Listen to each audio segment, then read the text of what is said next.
La parole est à présent à Madame Alma Dufour pour le groupe La France Insoumise. Monsieur le Premier ministre, alors que la Cour internationale de justice a ordonné à Israël de cesser son offensive sur Rafah, une cinquantaine de personnes sont mortes calcinées dans un camp de réfugiés bombardé. Un enfant a été décapité. L'hôpital de Rafah a cessé de fonctionner et les chars viennent d'entrer dans la ville.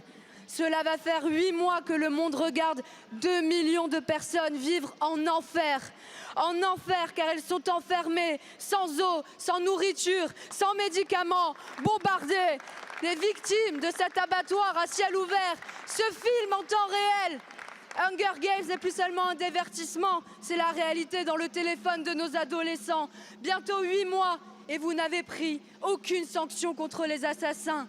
Pire, le soir de l'offensive sur Rafah au dîner du CRIF, Monsieur le Premier ministre, en refusant de sermonner Israël, vous lui avez donné votre bénédiction. Vous avez préféré le cessez-le-feu au cessez-le-feu.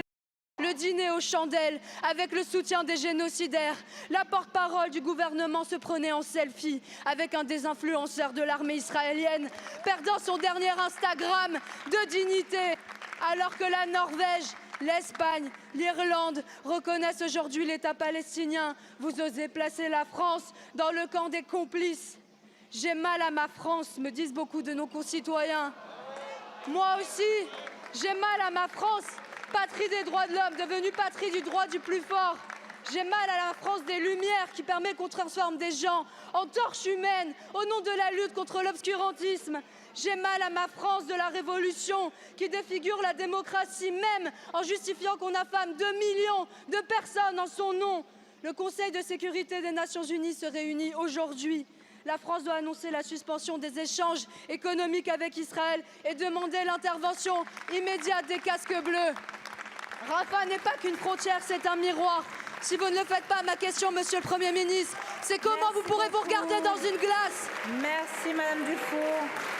La parole est à Monsieur Franck Riester, ministre en charge du commerce extérieur, de l'attractivité, de la francophonie et des Français de l'étranger. Merci Madame la Présidente, Mesdames et Messieurs les députés, Madame la députée Dufour. Madame la députée, la France a condamné cette frappe israélienne. Nous avons été bouleversés par les images que nous avons vues. Qui ne l'aurait pas été? Le président de la République lui-même a rappelé son indignation vis-à-vis de cette frappe. Nous appelons à un cessez-le-feu comme l'a rappelé, laissez-moi répondre, vous m'interpellez, laissez-moi répondre.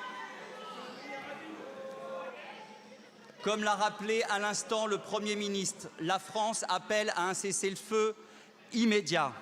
Nous appelons à l'ouverture sans délai de tous les accès humanitaires. Nous appelons à ce qu'il y ait une résolution d'adopter cet après-midi dans le cadre de la réunion d'urgence du Conseil de sécurité qui se réunira donc ce jour. Mais Madame la députée, vous ne pouvez pas faire abstraction des attaques terroristes du 7 octobre dernier. Vous ne pouvez pas faire abstraction des otages qui sont encore détenus par le Hamas et qui sont morts du fait de l'action du Hamas, comme notre otage français Orion Hernandez Radou, qui est décédé des mains du Hamas. Et vous ne pouvez pas, faire abstraction des tirs quasi quotidiens, indiscriminés sur les territoires israéliens, quasiment tous les jours. La France va continuer, Madame, la France...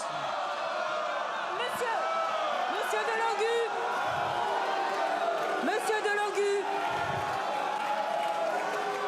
vous avez un rappel à l'ordre avec inscription au procès verbal jusqu'à saisine du bureau.